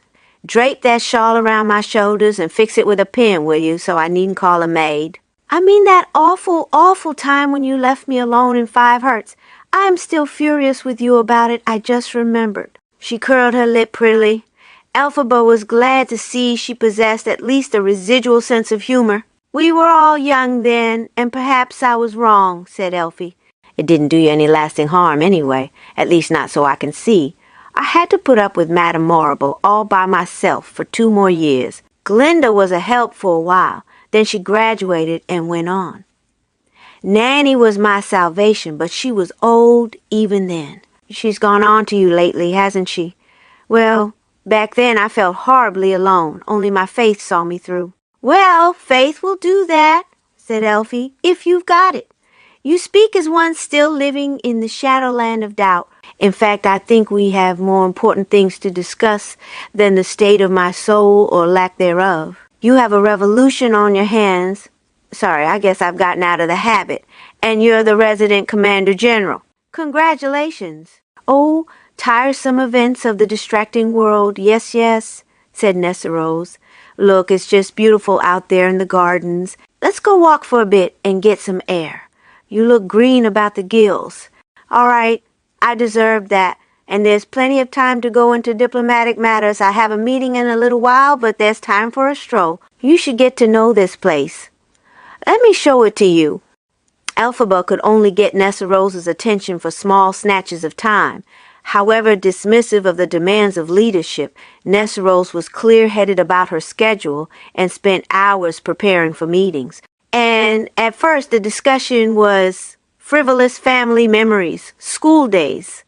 Elphie was impatient to get around to the meat of the matter here, but Nessarose wouldn't be rushed. Sometimes she let Elphie sit in when she held audiences with citizens. Elphie wasn't entirely pleased with what she saw. One afternoon, an old woman from some hamlet in the corn basket came in. She made obeisance in a most disgusting and obsequious manner, and Nessarose seemed to shine back at her with glory. The woman complained that she had a maid who, having fallen in love with the woodcutter, wanted to leave her service to get married. But the old woman had already given 3 sons to the new local militia for defense, and she and the maid were all the labor available to bring in the crops. If the maid ran off with her woodcutter, the crops would spoil and she would be ruined. And all for the sake of liberty, she concluded bitterly. "Well, what do you want me to do about it?" said the eminence of the East. "I can give you 2 sheep and a cow," said the woman. "I have livestock," said Nessarose, but Elphaba interrupted and said, "Did you say sheep? A cow? You mean animals?" "My very own animals," the woman replied proudly. "How do you come to own animals?" Elphaba asked, her teeth clenched. "Are animals no more than chattel now in Munchkinland?" "Elphie, please," said Nessarose quietly. "What will you take to release them?" demanded Elphie in a passion. "I already said. Do something about this woodcutter." "What do you have in mind?" interrupted Nessarose, displeased that her sister was usurping her role as arbiter of justice. "I brought you his axe. I thought you might bewitch it and cause it to kill him." "Fie," said Elphaba, but Nessarose said, "Oh, well, that wouldn't be very nice." Very nice, Elphie said. No, indeed, it wouldn't be very nice, Nessie. Well, you're the legal answer around here, said the old woman stoutly. What do you suggest? I might bewitch his axe and let it slip, said Nessarose thoughtfully. Just enough perhaps to cut off his arm. I know from experience that a person without an arm isn't as desirable to the opposite sex as one fully armed. Fair enough, said the woman. But if it doesn't work, I'll come back and you'll do more for the same price. Sheep and a cow don't come cheap around here, you know. Nessarose, you're not a witch. No, I don't believe it, said Elphie. You don't do spells of all things. The righteous person can work miracles in the honor of the unnamed God, said Nessarose calmly. Show me that axe, if you brought it. The old woman held forward a woodcutter's axe, and Nessarose knelt down near it as if she were praying. It was an odd, even a frightening thing to see that narrow, armless body able to lean forward, unaided and off balance, and then, when the spell was through, able to right itself. Those are some shoes, thought Elphie soberly, bitterly. Glinda has got some power in her, for all her social dazzle, or maybe the power comes from the love of our father for his Nessie, or some combination. And if Nessarose isn't pulling the wool over this old biddy's eyes, she's become a sorceress too, by whatever name she chooses to call it. You are a witch, said Elphaba again. She couldn't help it. This perhaps was a mistake, as the old woman was just thanking Nessarose for her efforts. I'll bring the animals by the barn out back, she said. They're tethered in town. Animals, tethered, exclaimed Elphie, seething. Thank you, Miss Eminence, said the old woman. The eminence of the East. Or should I call you the Witch of the East? She grinned toothily, having gotten her way, and went out the door carrying the enchanted axe over her shoulder the way a strapping young lumberjack would do. They weren't to be alone again for a while. Elphaba went prowling around the stable and sheds until she found an attendant who could point her toward the 2 sheep and the cow. They were in a pen with clean straw, each one facing a different corner, chewing in abstraction. You're the new animals brought here by that old vengeful fiend, said Elphaba. The cow looked over as if, unaccustomed to being addressed. The sheep made no sign of having understood. What's your beef? Said the cow, in a dark humor. I've been living in Navinka, said Elphie. There aren't many animals there. At one time I was an agitator in the animal rights grassroots sweep. I don't really know how things stand for Munchkinlander animals now. What can you tell me? I can tell you to mind your own business, said the cow. And the sheep? These sheep can tell you nothing. They've gone dumb. Are they sheep? Does that happen? They talk about humans becoming vegetables or nuts or even fruits, said the cow, but they don't mean it literally. Sheep don't become sheep. They become mute sheep. They don't really need to be discussed here, as if they're not listening, by the way. Of course. My apologies, she said to the sheep, one of whom blinked balefully. To the cow, she added, I'd rather call you by your name. I've given up using my name in public, said the cow. It's not afforded me any individual rights to have an individual name. I reserve it for my private use. I understand that, said Elphaba. I feel the same. I'm just the witch now. Her Eminence herself. A gummy rope of spittle dropped from the cow's jaw. I'm flattered. I didn't know you called yourself witch. I thought that was just a nasty backfield nickname. The Witch of the East? Well, no, I'm her sister. I suppose I'm the Witch of the West, if you will. She grinned. In fact, I didn't know she was so disliked. The cow had blundered. Surely I meant no disregard to your family, she said. I should just keep my mouth closed and concentrate on my cut. The thing is, I'm in shock to be sold in exchange for a witch's spell. There's nothing wrong with that woodcutter. Oh, I've got ears, I have. Though they forget, and the thought of a warm-hearted simpleton like Nick Chopper coming to harm through a witch's spell, and I part of the barter cars, well, it's hard to imagine how much lower one could sink in life. I've come to free you, Elphie said. By whose authority? The cow snorted suspiciously. I told you, I'm the sister of the eminent Throp, the eminence of the East. She amended, herself the Witch of the East. It's my prerogative here, and free to go where, to do what? Said the cow. We get from here to Lower Muxiop and be roped in again. subjected to slavery under the wizard and catechisms under the eminent Throp. We don't exactly blend in with those creepy little Munchkinlander humans. You're gone a bit dour, said Elphaba. Haven't you ever heard of a mad cow? She answered. Sweetheart, my udder is sore from their daily yanking. I'm tapped for milk morning and night. I won't even go into what it's like to be mounted by a well, just never mind. But worse, my children have been fattened on milk and slaughtered for veal. I could hear their cries from the abattoir. They didn't even bother to move me out of hearing range. Here she turned her head to the wall, and the sheep came up on either side of her, pressing like a living pair of warm bookends against her lower sides and underbelly.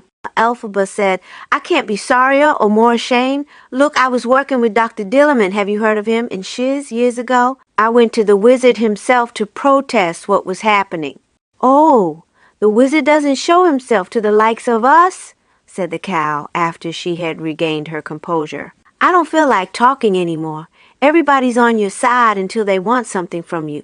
The eminent Nesseros has probably brought us in order to impress us into some religious ceremonial procession. My silken flanks tarted up with garlands or the like, and we all know what happens next. And now you must be wrong in that, said the witch. I do object.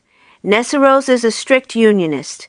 They don't go in for blood sacrifice. Times change, said the cow, and she's got a population of ill-educated, nervous subjects to pacify. What, pray tell, works better than ritual slaughter? But however could it come to this, said the witch, assuming you're telling the truth? This is farming country. You ought to be well established here. Animals in pens have lots of time to develop theories, said the cow. I've heard more than one clever creature draw a connection between the rise of TikTokism and the erosion of traditional animal labor. We weren't beasts of burden, but we were good, reliable laborers. If we were made redundant in the workforce, it was only a matter of time before we'd be socially redundant too. Anyway, that's one theory. My own feeling is that there is real evil abroad in the land. The wizard sets the standard for it, and the society follows suit like a bunch of sheep. Forgive the slanderous reference, she said, nodding to her companions in the pen. It was a slip. Elphaba threw open the gate of the pen. Come on, you're free, she said. What you make of it is your own affair. If you turn it down, it's on your own heads. It's on our own heads if we walk out, too. Do you think a witch who would charm an axe to dismember a human being would pause over a couple of sheep and an annoying old cow? But this might be your only chance, Elphaba cried. The cow moved out and the sheep followed. We'll be back, she said. This is an exercise in your education, not ours. Mark my words, my rump will be served up rare on your finest Dixie House porcelain dinner plates before the year is out. She mooed a last remark, I hope you choke, and tail swishing the flies, she meandered away. An ambassador from the Gleekus, darling, Nesseros said when Elphaba demanded a meeting. Really, I can't turn her away. She's come to discuss mutual defense pacts in the event that the Gleekus secedes next. She thinks there are agents trailing her family, and she needs to leave on her return journey tonight. But we'll dine together, just like old times. You, me, and my server. Elphaba had no choice but to while away another afternoon. She located Frex and persuaded him to go for a stroll out beyond the ornamental ponds and pristine lawns, where the woods came up to the back edge of Colwyn grounds. He walked so stiffly, so slowly, it was torture. She was a strider, but she kept herself in check. How do you find your sister? He asked her. After all these years? Much changed? She was always confident in her way, Elphie said reservedly. I never thought so, and I don't now, Frex said. But I think it was a good act, and it's gotten better. What really did you ask me to come here for, Papa? Elphaba said. I haven't much time, you know. You must be frank. You would make a smarter eminence than Nessie, he said. And it's your birthright. Yes, I know the strict rules of title inheritance weren't important to your mother. I just think that the people of Munchkinland would do better with you at the helm. Nessa is too devout, if such a thing exists. Too devout to be a central figure in public life anyway. This may be the only respect in which I take after my mother, Elphaba said. But an inherited position is of no interest to me, and it carries no weight at all that I'm the rightful eminence. I've long ago abdicated my position in the family in that respect. Nesseros has every right to abdicate hers, and then Shell can be located to stand in. Or better yet, the foolish custom can be abolished, and let the Munchkinlanders govern themselves to death. Nobody ever suggested a leader isn't just as much a scapegoat as a lowly peon, said Frex. Anyway, it's possible, but I'm talking about leadership, not about rank and privilege. I'm talking about the nature of the times we live in and the job that needs to be done. Fabala, you were always the more capable sibling. Shell is a madcap cut-up, currently playing secret agent, and Nessie is a bruised little girl. Oh, please, she said in disgust. Isn't it time to get over that? She hasn't, he said, hurt. Do you see her wrapped in some? A lover's arms? Do you see her bearing her own children, engaging in life in a way that makes sense? She hides behind her devotion the way a terrorist hides behind his ideals. He saw her flinch at this and paused. I have known terrorists capable of love, she said evenly, and I have known good monks, unmarried and childless, doing charity for stricken people. Have you known Nessa to have an adult bond with anyone other than the unnamed God? You're one to talk, she said. You had your wife and your children, but they came lower on the order of priorities than quadlings waiting to be converted. I did what had to be done, he said rigidly. I won't be lectured by my daughter. Well, I won't be lectured by you about my everlasting duties to Nessie. I gave her my childhood. I got her going at shiz. She's made her life the way she wants it, and she still has choice and free will even now. And so do her subjects, who can depose her and cut off her head if her prayers get in their way. She is a rather powerful woman, Frex said sadly. Elfie glanced sideways at him, and for the first time she saw him as feckless, the kind of old man that Irgi, if he survived, would grow to be. Constantly pawing at the edge of events, reacting instead of acting, mourning the past, and praying for the future instead of stirring up the present. How did she get so powerful? She asked, trying to be kind. She had two good parents. He didn't answer this. They walked on and came out of the woods along the edge of a cornfield. A couple of farmhands were repairing a fence and erecting a scarecrow. Afternoon, Brother Frexbar, they said, doffing theft caps. They looked a little askance at Elphaba. When she and her father had continued out of earshot, she said, they were wearing a little talisman or something on theft tunics. Did you see it? It looked like a small straw dolly or something. Oh, yes, the straw man. He sighed. Another pagan custom that had almost gone underground and then was revived during the Great Drought. Ignorant field workers wear a straw man as a charm against the pests of crops, drought, crows, insects, rot. Once upon a time there was a tradition of human sacrifice about it. He paused to catch his breath and wipe his face. Our family friend, Turtleheart, the quadling, he was butchered right here in Koiwin grounds on the day that Nesseros was born. An itinerant dwarf and a huge tick-tock entertaining clock were making the circuit that year and providing a conduit for the ugliest of human inclinations. We arrived here just in time for Turtleheart to be nabbed. I've never forgiven myself for not seeing what was about to happen, but your mother was in her labor, and we'd been run out of town. I wasn't thinking clearly enough all the way around things. Elphaba had heard all this before, even so. You were in love with him, she said, to make it easier. We both were. We shared him, said Frex. Your mother and I did.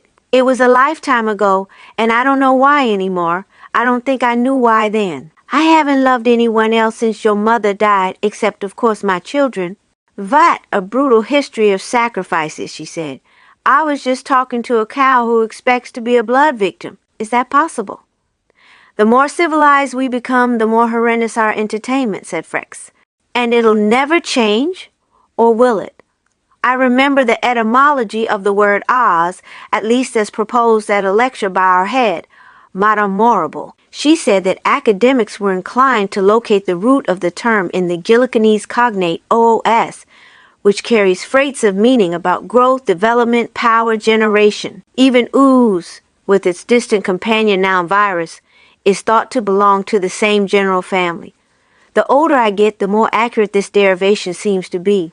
And yet the poet of the Oziad calls it land of green abandon, land in endless leaf. Poets are just as responsible for empire building as any other professional hacks. Sometimes I would give anything to get away from here, but I dread the thought of a trip across the deadly sands. That's only a legend, said Elphie. Papa, you taught me that the sands are no more deadly than these fields.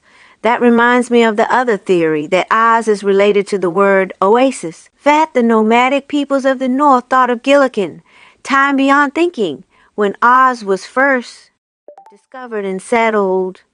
Now look, Papa, you needn't go so far. The Vinkus is nearly another country. Why don't you come back with me?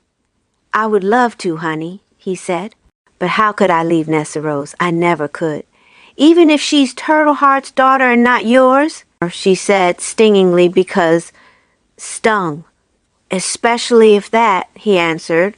And Elphaba saw that by not knowing for sure if Nessarose had been fathered by himself or by Turtleheart, Frex had decided in some subrational way that she was the daughter of them both. Nessarose was the proof of their brief union thefts, and obviously Melena's as well. It didn't matter how crippled Nessarose was, she would always be more than Elphaba, always. She would always mean more.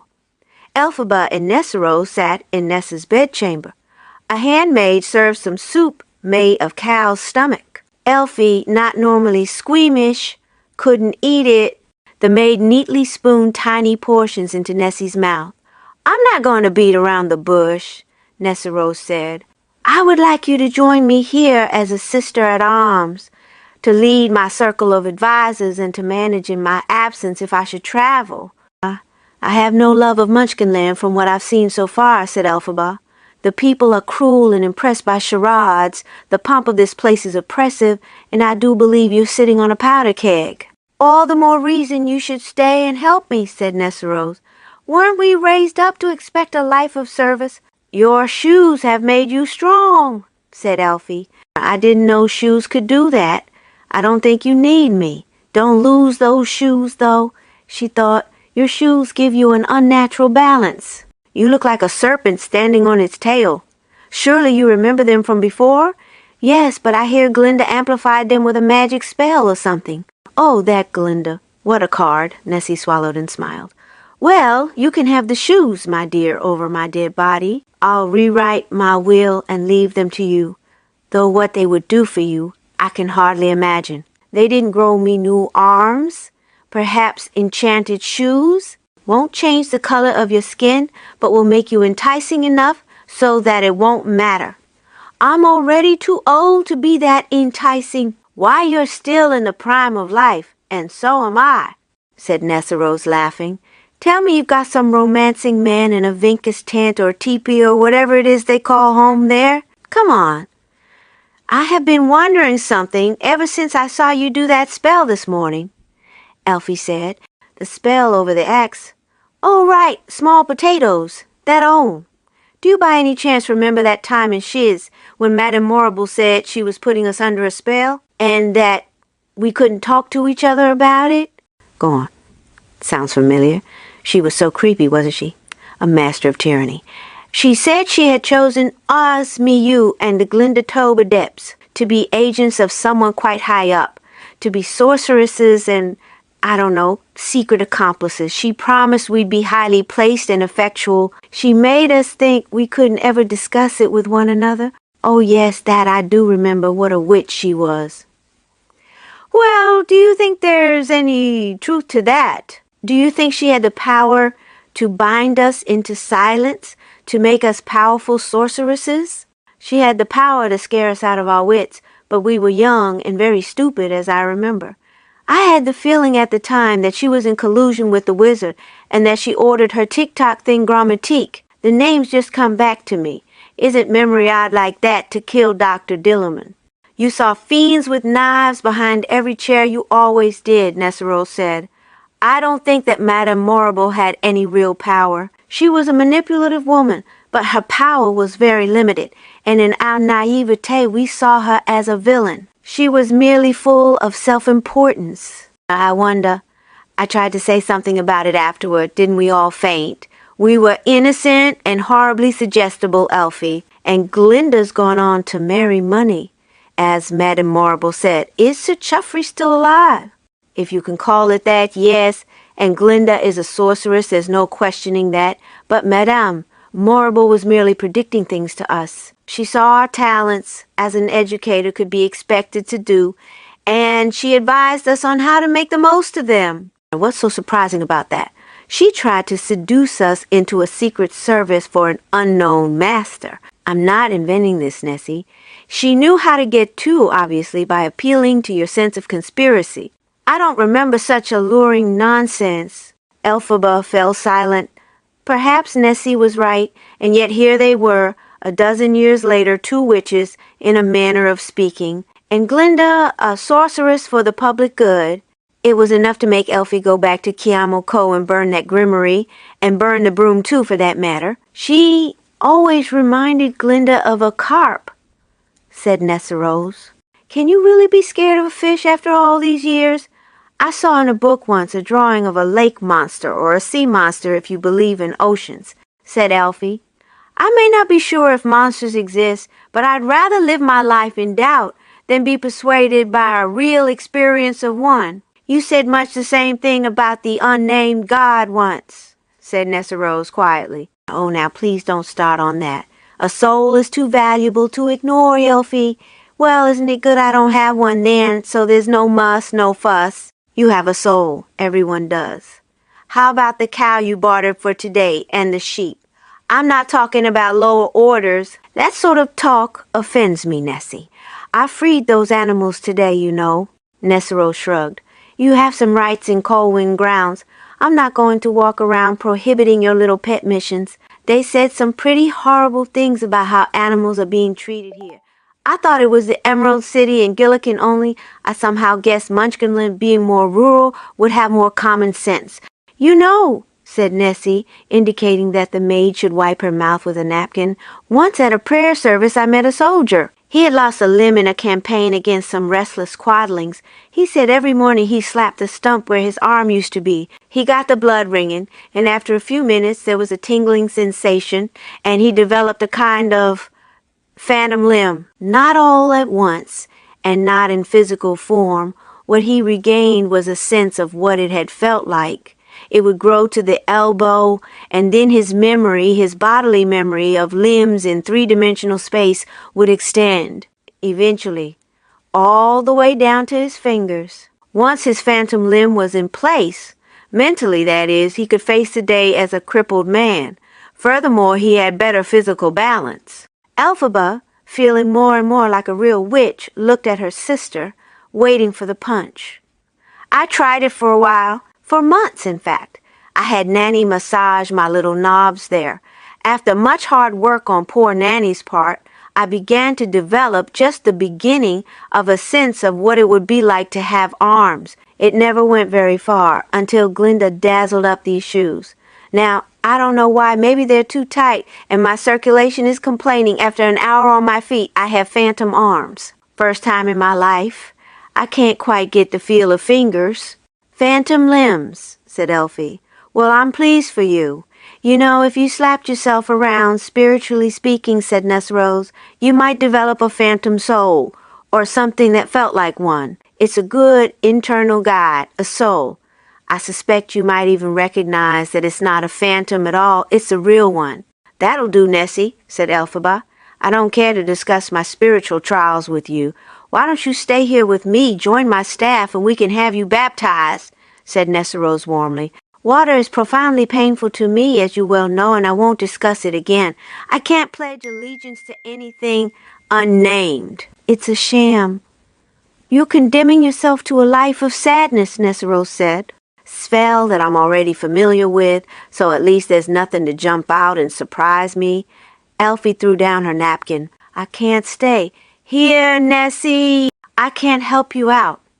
I have responsibilities of my own back in the Vinkus which you have shown precious little interest in finding out about. Oh, all right, I know.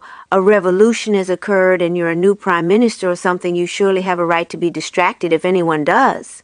Either accept the burden of leadership or turn it down, but either way make sure it's your choice in the matter and not an accident of history, a martyrdom by default. I worry about you, but I can't stay and be your dog's body. I've just been clumsy and outspoken. Don't expect me to remember how to be sisterly in such a short while. You've had Shell to practice on all these years, Elphaba said sternly. Just like that, you're getting up and going? Nessero stood too, in that sinuous, unsettling way she had. After 12 years of separation, we have 3-4 days of reunion, and that's that? Keep yourself well, Elphie said, and kissed her sister on both cheeks. I know you'll be a good eminence for as long as you want to be. I shall pray for your soul, promised Nessero. I shall wait for your shoes, Elphie answered. On her way out, Elphie thought about going to say goodbye to her father and then decided against it. She had said to him everything that she could bring herself to say. They had ganged up on her in the claustrophobic, loving way of families, and she wanted no more of it. Taking the northern route over the Madeleines, she realized she would pass Lake George. She decided to pause there, about halfway home, interested to note that she was actually glad to be heading back. She paced the edge of the lake, looking for Caprice in the pines, but she could not pick it out of the many resort villas that had sprung up since that visit in her youth. But it wasn't the visible terrain she was really seeing. It was the world at large, the character it seemed to have, how it seemed to refer to itself. How could Nessero believe in the unnamed God? Behind every aspect of the world is another aspect of the world. In a sense, wasn't that what Dr. Dillerman had been on about? He had imagined another true foundation of the world, defensible by proofs and experiments. He had figured out how to locate it. But she was not a visionary. Behind the blue and white marbleized paper of the lake, beyond the watered silk of the sky, Elphaba couldn't see any deeper in. Not about the raw material of life, the muscle structure of angels' wings, the capillary action involved in focusing a gimlet gaze, nor about the gooey subjects of the Empyrean, not about good, if the unnamed God was good.